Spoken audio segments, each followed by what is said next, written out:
Hi நண்பா, எல்லாருக்குமே வணக்கம். நம்ம எஸ்டிஆர் நடிப்புல வெற்றிமாறன் இயக்கத்துல உருவாகிட்டு இருக்க படம் தான் அரசன். இந்த படத்துக்கு தமிழ் சினிமாவில் ஒரு பெரிய எதிர்பார்ப்புன்றது இருக்குது. ஸ்டார்டிங்ல விட்ட ஒரு ப்ரோமோவே அவ்வளோ ட்ரெண்டிங்கா போச்சு. இந்த படத்தோட ஷூட்டிங்கை எடுத்துட்டு இருந்தாங்க. ஆனா இப்போதைக்கு தற்காலிகமா ஸ்டாப் பண்ணி வச்சிருக்காங்களாம். இதுக்கு முக்கிய காரணம் பட்ஜெட் தான். இந்த படத்துக்கு பட்ஜெட் கொஞ்சம் அதிகமாவே ஆகிட்டு இருக்குதான். கொஞ்சம் லேட்டா வந்து பட்ஜெட் ஒதுக்குறதுனால கொஞ்சம் டிலே ஆகுது அப்படின்ற மாதிரி ஒரு தகவல் வந்திருக்குது. கொஞ்சம் லேட் பேமெண்ட்ஸ் எல்லாம் வந்துட்டு இருக்கிறதுனால தான் அப்படி இருக்குதான். வெற்றிமாறன் அவர்கள் ராஜா வாகராஜன் ப்ராஜெக்ட்குள்ள என்டர் ஆயிருக்கிறார்.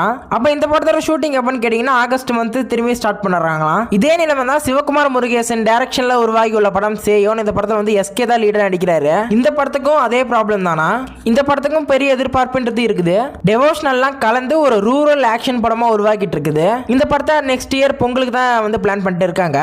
அஸ்வந்த் மாரிமுத்து இயக்கத்துல ரஜினிகாந்த் நடிச்சிட்டு இருக்க படம் தான் வந்து தர்மன். இந்த படத்துக்கும் அதே சேம் ப்ராப்ளம் தான். எல்லாமே கூடிய சீக்கிரம் ஃபிக்ஸ் ஆயிடுன்னு சொல்றாங்க. எஸ்டிஆரும் கீர்த்தி சோரனும் சேர்ந்து பண்ற படத்தோட பேச்சுவார்த்தைகள் போயிட்டு தான் இருக்குதான். இந்த படத்தோட பட்ஜெட்டை மைத்ரி நிறுவனம் இன்னும் முடிவு பண்ணலையா. கூடிய சீக்கிரம் இது பத்தின அபிஷியல் தகவலை நம்ம எதிர்பார்க்கலாம். வீடியோ லைக் பண்ணிட்டு நம்ம சேனலுக்கு புதுசாக சப்ஸ்கிரைப் பண்ணிருக்கோங்க. Bye friends.